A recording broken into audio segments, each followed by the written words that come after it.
여러분 두려우십니까? 두려움은 현대인이 느끼는 대표적인 부정적 감정 중 하나인데요. 한국인의 경우는 더욱 그런 것 같습니다. 최근 몇 년 사이에 방송을 통해서 이제 많이 회자되고 있는 말 중에 공황장애라는 말이 있습니다. 이것도 역시 두려움의 한 증상인데요. 초기에는 이제 몇몇 연예인들이 이 증상을 앓고 있다고 알려졌지만 지금은 아닙니다. 많은 사람들이 여기에 노출되고 있지요. 이 표를 보시면요. 지금 한 해 한 해마다 달라지고 있는 증가율을 보게 되실 것입니다. 2010년에는 5만 명 정도 되었는데 2015년에는 거의 10만 명이 넘어섰습니다. 그리고 이러한 증가율에 따르면은 지금 한 20만 명에 육박할 것으로 여겨지는데요. 이게 잠재적인 인원을 말고 실제적으로 중증을 앓고 있는 공황장애 앓고 있는 분들의 숫자예요. 더 되겠죠. 이들에게 이제 갑작스러운 극단적인 불안 증세가 나타나는 이유가 무엇일까? 두려움 때문입니다. 두렵기 때문에. 물론 그 이면에는 이제 스트레스가 있지요. 이 조사에 따르면은 이 남성의 40대, 여성의 60대가 제일 공황장애 환자가 많다고 합니다. 바꿔서 얘기하면은 이 나이대가 우리나라에서 제일 스트레스가 많은 나이다라고 보시면 되겠습니다. 더구나 올해는 낙관적인 전망보다는 부정적인 전망이 많습니다. 스트레스와 압박이 더 심해질 거고요.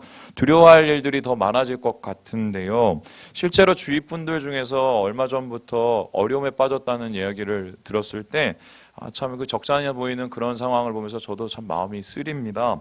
두렵고 불안할 일들이 가중되고 있는 상황이죠. 과거에 미국이나 일본에도 이런 일들을 겪었는데요.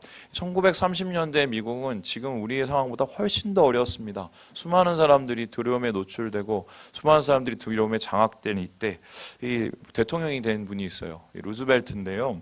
이분이 1933년에 대공황기 겪고 있을 때 대통령 되면서 취임사에서 이렇게 얘기를 했습니다. 우리 같이 한번 읽어볼까요? 시작! 우리가 가장 두려워해야 할 것은 바로 두려움 그 자체입니다. 막연하도 이유도 없고 정당하지도 않은 두려움이야말로 맞는 말이죠. 명언입니다. 하지만 되게 어려운 명언, 힘든 말이죠. 두려움이 어려움을 가중시킨다는 말도 맞고요. 두려움 가운데 있는 것보다 두려움에 맞서야 되는 것도 맞습니다. 하지만 이 납득이 된다고 해서 그게 사실이 되거나 현실이 되는 것은 아닙니다. 오늘 내가 당장 경험하고 있고 내가 지금 느끼고 있는 이 많은 압박들과 괴로움과 불안감, 불확실한 내일에 대한 염려, 그리고 두려움의 이 폭풍 앞에서 우리가 과연 용기를 내서 맞설 수 있을까? 비범함이 필요하다고 생각을 하게 됩니다. 이 본문에는 이 시인 역시 이러한 폭풍 앞에 서 있는데요.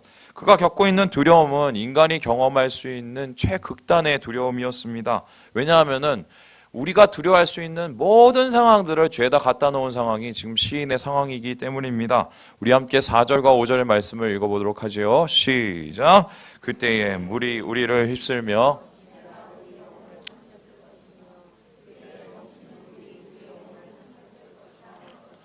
시인은 자신의 지금 심리 상태, 두려움의 상태를 물로 묘사를 하고 있는데요. 처음에는 그냥 확 내리는 장맛비처럼 소낙비처럼 느껴지더니 바로 그러한 두려움이 이윽고 모든 것을 휩싸일 만한 홍수로 변해버립니다. 그리고 홍수가 짙어져서 더 이상 그치지 않을 줄 알았더니 결국 끝장에 이르는데요. 시인의 목숨을 위협할 만한, 목을 넘어서 차오를 만한 감당할 수 없는 물이 되어버리는 상태, 한마디로 최악의 상태입니다. 여러분 영어 표현에 perfect storm이라는 말이 있습니다. 이걸 뭐 직역하면 완전한 폭풍인데 이거를 이제 번역을 하면 최악의 상황을 뜻하는 겁니다. 영화로도 제작이 되고 있는데요. 바로 이겁니다. 이 perfect storm이라는 이 말은 개별적으로 보면 위력이 크지 않는데 이 태풍이 다른 자연 현상들과 이렇게 같이 발생하면서 엄청난 파괴력을 발휘하는 뭐 그런 현상을 뜻합니다. 허리케인이 그냥 하나 있으면 문제가 아닌데 바람과 추위와 사정없이 퍼붓는 비 등 모든 요소들이 합쳐지면 극복할 수 없는 재앙이 된다는 말이죠. 이 단어가 경제에 쓰이면 최악의 경제 상황을 뜻하는 것이고 이 단어가 심리 상황에 쓰이면 심리적으로 완전히 멘붕되는 상황을 말합니다. 지금 시인이 당한 어려움은 퍼펙트 스톰이죠. 완전한 어려움. 그리고 완전한 최악의 상황, 소낙비로 시작된 것이 쓰나미로 바뀌어 버렸습니다. 도저히 벗어날 수 없는 이 상황, 물이 목까지 차오르는 이 상황 속에서 두려움과 맞설 수 있다. 두려움과 맞선다. 분명히 비범함 그 무엇이 아니고서는 불가능해 보입니다. 그렇다면은 우리는 평범합니다. 평범한 우리는 어떻게 하라는 얘기죠? 두려움을 이길 수 있는 방법은 없습니까? 그저 당하고만 있으면 됩니까? 한 가지 위로가 되는 사실은 성경에 나타난 많은 인물들, 특별히 우리가 비범하다고 생각하는 인물들 역시 이러한 두려움에 느끼고 두려움에 장악됐다는 겁니다. 오죽했으면 두려워하지 말라라는 이 말이 성경에 360번이나 나와요. 얼마나 두려워했으면요. 지난주 우리가 함께 엘리야에 대해서 살펴봤는데 갈멜산의 전투에서 담대함으로 승리하지 않았습니까? 그 후에 심각한 침체에 빠집니다. 이유는 두려웠기 때문입니다. 이세벨이 사람을 시켜서 말합니다. 내가 너 죽일 거야. 가만히 안 놔둘 거야. 이 말 한마디에 겁이 실려 광야로 달아나 버렸습니다. 골리앗에 맞서 승리를 거둔 다윗 역시 마찬가지였습니다. 두려움에 사로잡혔습니다. 다윗이 평생 지우고 싶은 기억이 하나가 있는데 뭐냐면 이 가드왕이 아기스라는 사람 앞에서 굴욕을 보인 굴욕 사건이에요. 다윗이 그 앞에서 침 질질 흘리고 대문에다 미친 듯이 끄적끄적거리는 그런 모습을 보였습니다. 이유는 뭐냐면 이 성경에서 다윗이 이런 미친 행동을 한 이유가 바로 두려웠기 때문이라고 말합니다. 다윗은 사울이 두려워서 이 유대를 떠나고 이 블레셋으로 왔고요. 블레셋에서 아기스가 두려워서 미친 행동을 한 것입니다. 이뿐 아니죠. 용감함 하면 빼놓을 수 없는 예수님의 제자 누굽니까? 베드로가 있습니다. 베드로는 한마디로 예수님의 그냥 제자가 아니라 수제자, 믿음직한 제자, 용감한 제자입니다. 하지만 그 역시 두려움에 무너졌습니다. 그는 예수님을 잡으러 오는 병사의 귀를 자를 만큼 담대한 사람이었지만 위기의 순간이 오자 한순간에 무너집니다. 그를 무너뜨린 것은 한 여종의 말 한마디였습니다. 그 한마디 말 때문에 용기가 무너져서 두려움에 정복되고 맙니다. 그렇다면 두려움은 비범함으로 이겨낸 게 아니라는 걸 우리가 알 수 있습니다. 본래부터 두려움에 강한 사람은 이 세상에 있어요? 없어요? 없어요. 심장의 크기와 두려움을 이기는 방법은 달라요. 그래서 이 두려움을 이기는 것은 선천적 기질이 아니고요. 이 성경학자들에 따르면 이 심리를 보면 베드로가 그 병사의 귀 말고의 귀를 자른 것도 사실은 담대해서 그런 게 아니라 무서워서 더 반대급부로 그랬다는 거예요. 두려움을 숨기기 위한 과장된 행동인 것이죠. 그렇다면 이렇게 생각하면 되는데요. 두려움을 이기는 힘은 선천적인 기질이 아니라 후천적으로 얻어지는 노력이라는 것이죠. 이제 질문을 합니다. 그렇다면 우리가 두려움에 자유하기 위해서 최소한 한 번이라도 한번 맞서보기 위해서 우리는 어떤 준비를 하고 어떤 후천적인 노력을 해야 될까? 여러분 너무 잘 아는 손자병법의 말이 있죠. 지피지기면 그 말이 틀려요. 원래 원문에 보면 지피지기면 백전백승이 아니라 백전백불퇴가 맞습니다. 그래서 이 말이 보면은 적을 알고 나를 알면 100번 쌓아도 위태롭지 않다. 이게 원래 원문이에요. 그래서 두려움에 맞서기 위해서는 어떻게 되냐? 두려움을 알아야 됩니다. 도대체 너 두려움의 정체가 뭐냐? 이걸 알아야 우리가 이것을 맞서고 해결할 수 있는 힘이 생기는 거죠. 자, 그렇다면 성경에서 말하는 이 두려움은 도대체 어떤 것일까? 두려움을 한 세 가지로 볼 수 있습니다. 첫 번째가 뭐예요? 왜곡이에요. 왜곡. 두려움은 왜곡이라는 것입니다. 왜곡된 감정. 비유하자면 확대경 내지는 축소경에 가깝습니다. 우리 함께 민수기 말씀을 같이 한번 읽어보겠습니다. 시작. 거기서 네피림 후손인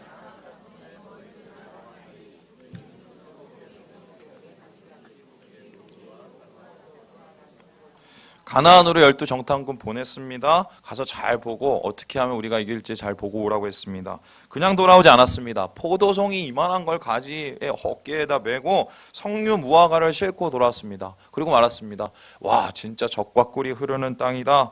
비료나 농약 안 쓰고도 이렇게 어마어마한 열매가 주렁주렁 열리니 얼마나 비옥했겠어요. 최상급의 토질이었습니다. 하지만 이스라엘 백성은 기뻐하지 않았습니다. 오히려 통곡하고 소리를 질렀습니다. 이유는 단순했습니다. 두려움에 잠식당했기 때문입니다. 그들은 가나안의 비옥함보다는 장대하고 큰 가나안의 거인들만 보였습니다. 물론 크고 거인들은 있었습니다. 하지만 얼마나 됐겠어요. 함께 물리치면 그만입니다. 더구나 이스라엘 백성은 장정만 60만 명, 정예군이 아니라고 할지라도 무시할 수 없는 숫자거든요. 해볼 만해요. 그런데 이스라엘 백성은 자기 가리켜서 뭐라 그러냐? 뭐라 그래요? 메뚜기라고 그래요. 메뚜기. 메뚜기는 그리고 결코 거인을 이길 수 없다고 말합니다. 심지어 그들이 보기에도, 그들이라는 것은 여기서 가나안 사람인데, 가나안 사람이 보기에도 그렇게 생각할 거라고 가나안 사람들까지 걱정해주고 염려해줍니다. 예, 두려움은 항상 이런 식이죠. 어느 정도 사실에 기초가 합니다. 하지만 사실이 아닙니다. 두려움은 확대경이라 하겠는데요. 부정적인 부분만 확대해서 보게 만듭니다. 하지만 두려움은 또 축소경입니다.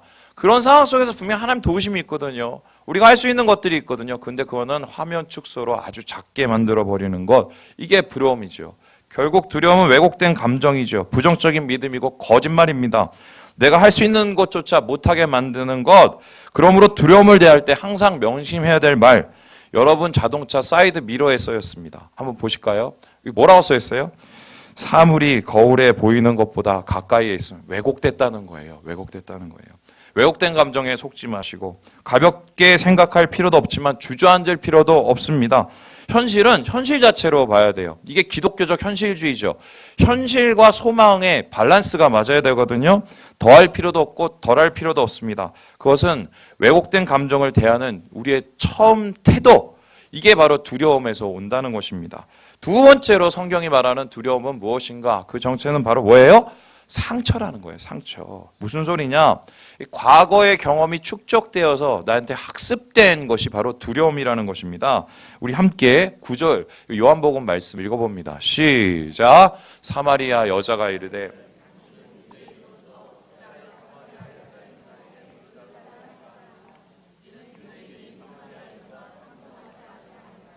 예수님께서 사마리아를 찾아가셔서 여자를 만났습니다. 우물가에서 대뜸 물 달라고 했습니다. 물론 갑작스러운 요청이었지만 여인의 이 대답은, 여인의 반응은 더 갑작스럽습니다. 왜 나한테 그러는데? 무슨 꿍꿍인데? 이러고 예수님한테 따져 물었습니다. 실제로 이 사마리안과 유대인은 불편한 관계였습니다. 그리고 이 당시는 지금처럼 남녀가 자유롭게 만날 수 있을 때도 아니었죠. 하지만 사마리아 여인의 대답에는 가시가 돋쳐 있습니다. 뒤이은 그의 대답에는 이 공격성까지 느껴지는데요. 함께 10절을 읽어볼까요? 11절을 읽어보겠습니다. 시작. 여자가 이르되 주여 물기를 그릇도 없고. 한마디로 부정적이죠. 많이 꼬여 있습니다. 안 된다는 거죠. 이유는 간단합니다. 상처 때문입니다. 과거의 상처가 여인의 태도를 병들게 만들었습니다. 참고로 이 여자는 이 동네에서 알만한 사람은 다 아는 사람, 남편 5 잡아먹은 사람, 지금도 다른 남자와 동거 중인 그렇고 그런 여자입니다. 당연히 많은 비난이 갔을 테고 적잖은 멸시와 천대를 당했을 겁니다. 오죽했으면 햇빛 내리쬐는 대낮에 사람들 피해서 이 우물로 왔겠어요. 그만큼 사람 만나기가 두려웠던 건 아니겠습니까?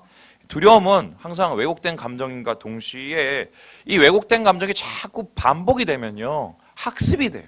부정적인 학습이 돼요. 그래서 어떻게 됩니까? 두려움의 감정을 더욱더 증폭시켜버리고 절정에 이르게 만들어버립니다. 우리의 영혼을 병들게 만들어버리죠. 이 심리학자들에 따르면 이 두려움의 감정이 나중엔 방어기제가 된다고 그래요. 뭐 이런 건데요. 다시 말해서 내가 또 그 경험을 하기 싫어. 그러니까 지레 두려워하고 안 하게 만든다는 거예요. 그렇게 방어적으로. 그래서 두려움이 학습되면 새 일을 도전하거나 희망을 품고 뭔가를 해보기에는 사실상 어렵다고 보면 되겠습니다. 여러분, 우리 가운데 그런 분 계시죠? 지금 두려움에 잠식되고 계신 거예요. 지금 두려움이 용기를 빼앗아버리기 때문입니다. 계속 그곳에 머물게 만들거나 침체에 빠져버립니다. 그리고 어제보다 더 나쁜 오늘을 살게 하는 게 두려움입니다. 그렇습니다. 두려움은 배울 필요가 없어요. 과거는 과거일 뿐입니다. 두려움의 과거를 맡기면 안 됩니다. 하나님께서 오늘 주신 이유가 뭘까요? 과거에서 돌이키려는 겁니다. 새 삶을 살라는 겁니다. 우리는 오늘을 삽니다. 내일 염려는 내일 하게 내비두고 과거는 과거에 붙들어 매야 돼요. 이게 크리스찬의 삶이에요. 두려움을 이길 수 있는 것, 왜곡된 학습에서 벗어날 수 있는 방법인 것입니다. 마지막으로 성경이 말하는 두려움은 무엇인가? 우리 같이 한번 읽어볼까요? 분리예요. 분리. 애가 굉장히 힘들어하고 두려워하죠. 왜냐하면 분리됐기 때문입니다. 이 분리라는 감정은 두려움의 뿌리라고 할 수 있는데요. 모든 두려움이 이 분리로부터 시작됐다고 보면 됩니다. 우리 함께 창세기 말씀 같이 한번 읽어보겠습니다. 시작. 여호와 하나님이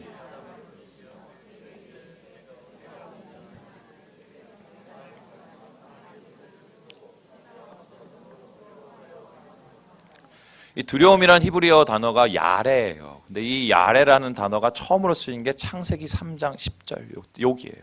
그러니까 최초의 두려움이 이 사건입니다. 그래서 이 사건 전에는 두려움이 있었어요, 없었어요? 없었어요. 그 이유가 뭔지 아세요? 우리는 누구 닮았어요? 누가 우리를 만드셨어요? 하나님이죠. 그래서 하나님 형상대로 지었습니다. 그러면 하나님은 두려움이 있어요, 없어요? 없어요. 그럼 하나님 우리 맨 처음에 만들 때 두려움이 있었을까요, 없었을까요? 없었어요. 그렇다면 왜 우리는 지금 두려운가? 하나님과 분리됐기 때문이에요. 어떻게 분리됐습니까? 우리가 하나님 안에서 죄 때문에 분리됐죠. 최초의 아담 두려움 없이 살고 있었어요. 하나님과 함께 살았기 때문입니다. 그런데 그 사람 생각했어요. 아유, 내가 하나님 같이 안 살래. 같이 안 살면 더 잘 살 것 같아. 그리고 죄 졌습니다. 선악과 따먹었습니다. 선악과 먹는다는 건 하나님 관계 깨트리고 분리되고 싶다는 겁니다. 결국 분리됐죠. 분리된 다음에 찾아온 게 뭐예요? 외로움이에요. 외로움. 나 혼자 있다는 그 생각, 홀로됨의 감정. 이전에는 느끼지 못했죠. 언제나 하나님 함께 해주셨고 동산 뛰어다녀도 거기 계시고 오늘 말씀하신 것처럼 그래도 뭐 해도 하나님이 거기에서 말씀을 했거든요. 사역에 지쳐 고난잠 청할 때도 하나님이 그곳에 함께 하셨습니다. 그러나 지금은 죄 짓고 나니까 혼자입니다. 그리고 더 이상 하나님은 내 편이 아닙니다. 오히려 하나님은 내 원수입니다. 뭘 해도 혼자고 어딜 가도 혼자고 그래서 자신을 지켜줄 사람이 아무도 없습니다. 여러분 두려움과 외로움은 항상 서로 강화시키는 경향이 있어요. 외로움을 느낄수록 더 두려워하게 됩니다. 여러분 자신 한번 보세요. 그래요. 그래서 더 큰 두려움은 우리를 더 외롭게 만드는 게 이게 두려움과 외로움의 현상이에요. 분리의 경험이기 때문이에요. 그래서 여러분 생각해 보세요. 아담의 아들 가인이 아벨을 죽였습니다. 그리고 나서 쫓겨났어요. 하나님으로부터 쫓겨나서 그가 제일 먼저 한 게 뭔지 아십니까? 우리 함께 4장 말씀, 우리 창세기 4장 말씀 읽어봅니다. 시작. 아내와 동침하며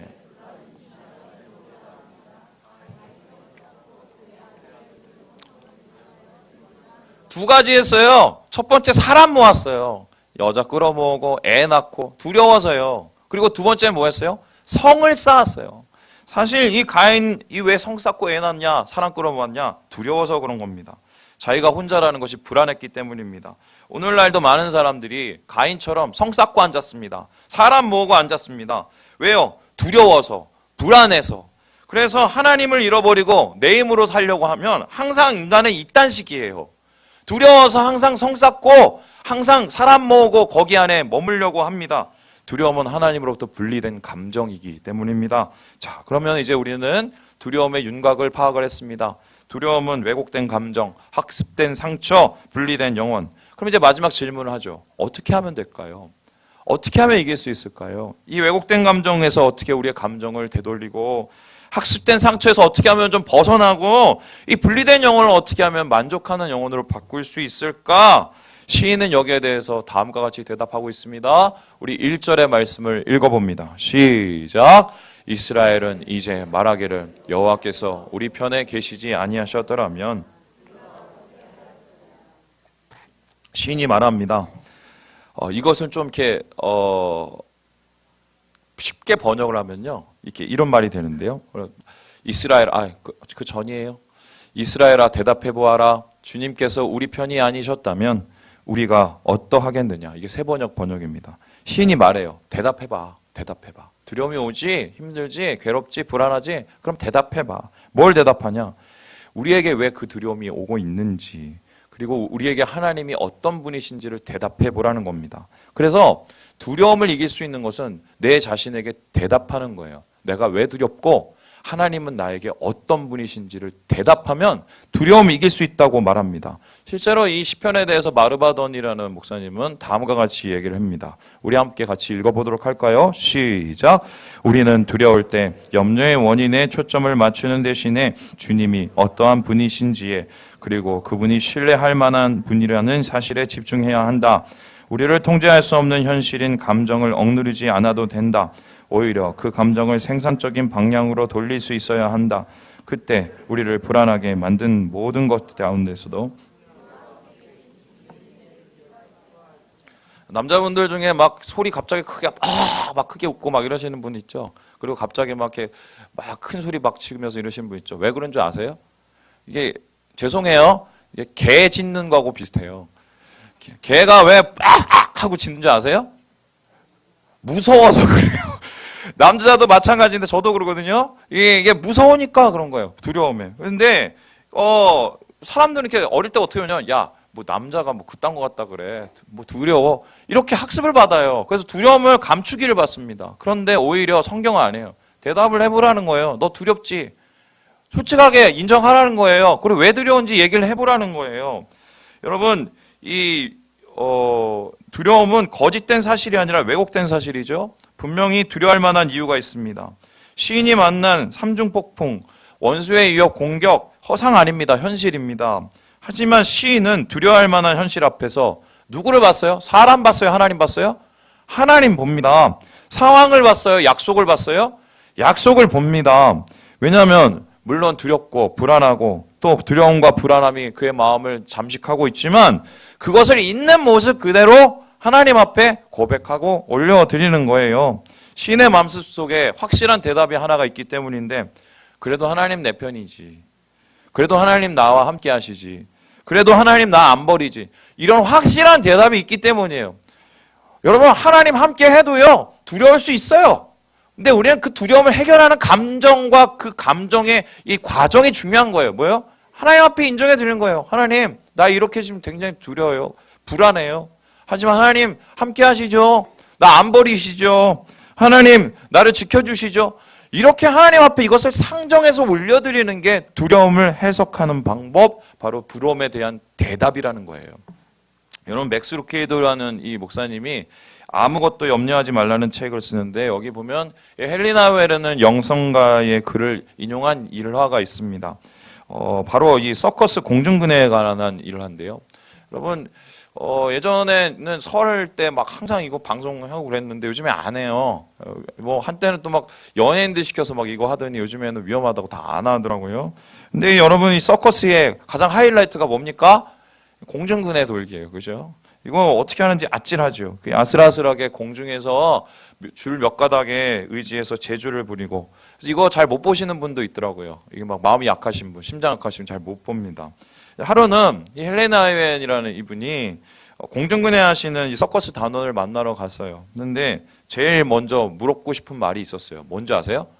안 무서우세요? 안 두려우세요? 이렇게 질문을 했대요. 그랬더니 이 질문에 단원이 뭐라고 그랬냐?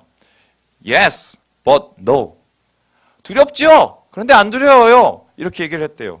왜? 그 이유를 물었더니 이렇게 말을 했답니다. 우리 한번 읽어볼까요? 같이 읽어보죠. 시작. 비결은 공중을 나는 사람은 아무것도 하지 않고 붙잡아주는 사람이 모든 것을 하는 데 있습니다. 내가 그를 향해 날아갈 때 나는 그냥 팔을 뻗고 그가 나를 붙잡아서 안전하게 반대편으로 데려다 주기를 기다리기만 하면 됩니다. 공중을 나는 사람은 붙잡아주는 사람을 믿고 팔을 하는 게 그냥 팔 뻗으면 된대요. 이분이 얘기하시는 추가로 뭐냐면 내가 불안해갖고 팔 뻗어갖고 어떻게 한번 잡아보려고 이러잖아요. 그럼 팔이 부러진대요. 그리고 잘못되면 팔을 놓쳐서 땅에 떨어진대요. 그래서 이러한 공중근해 묘기를 잘할 수 있는 방법은 한 가지밖에 없대요. 그냥 믿고 팔을 뻗는 거예요. 그러면 그분이 잘 잡아주면 돼요. 그게 이 두려움을 이기는 방법이라는 겁니다. 그래서 팔목이 부러지거나 땅에 떨어지지 않게 안전하기 위해서는 믿어야 돼요. 팔 뻗어야 돼요. 기다려야 돼요. 마찬가지 아니겠어요?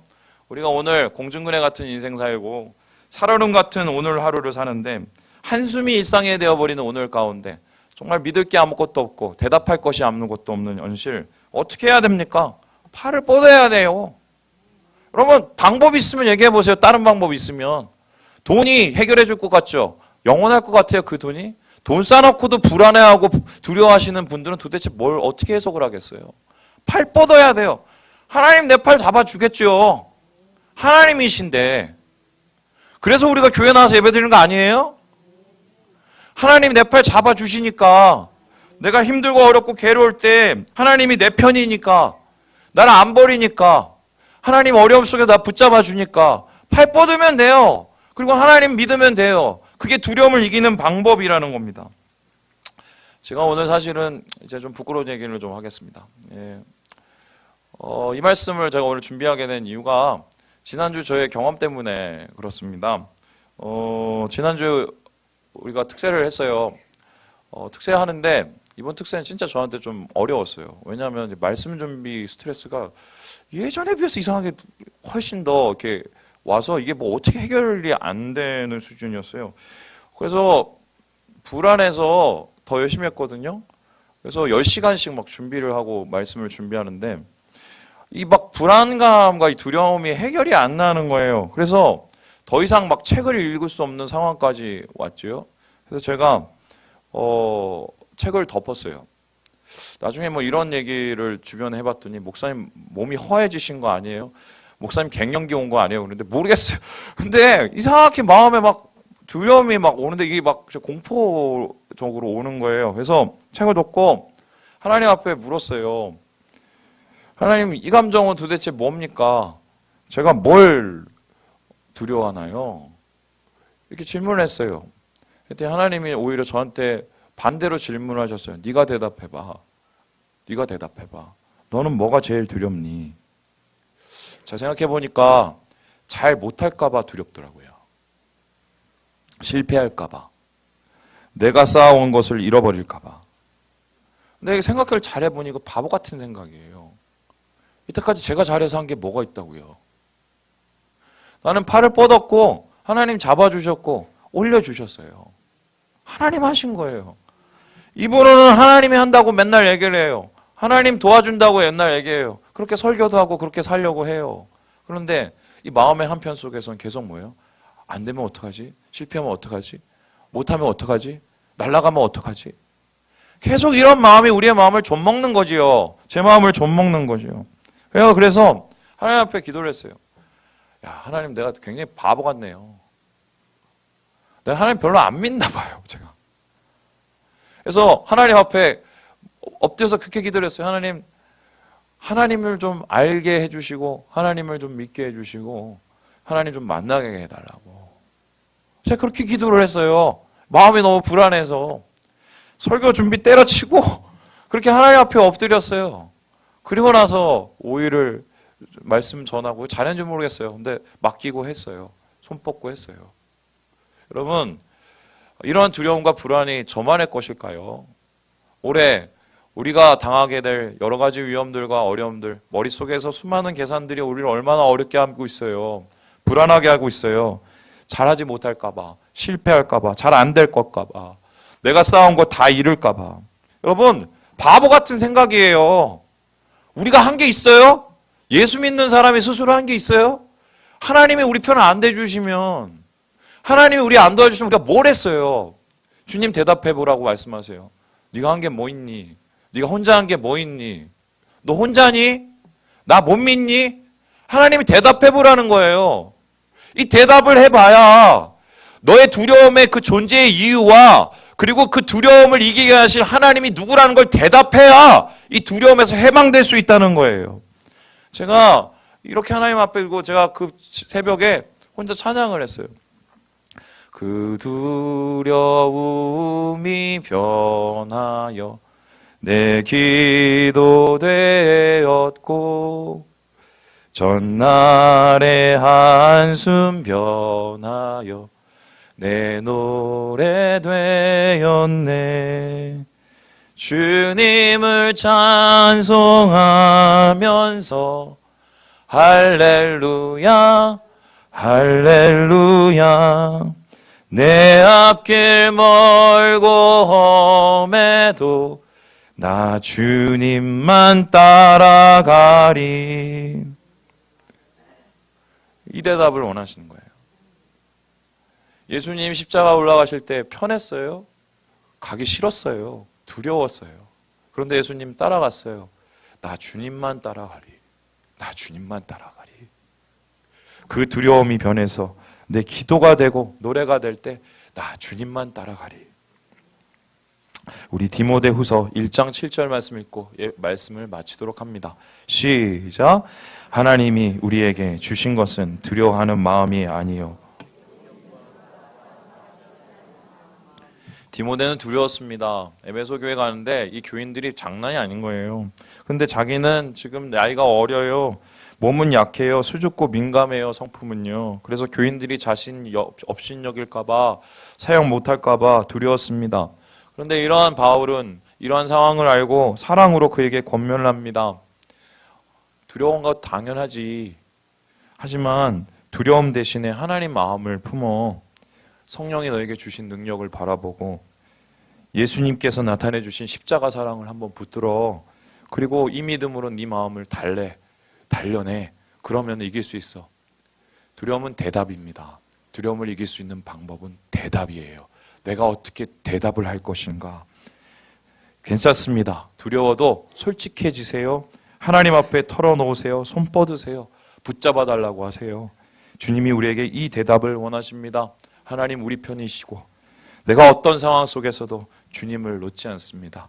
여전히 주님은 내 편이시기 때문에 이 믿음으로 하나님 안에서 승리를 누리시는 사랑하는 우리 모든 형제 자매들 되시길 주님의 이름으로 축원합니다. 기도하겠습니다.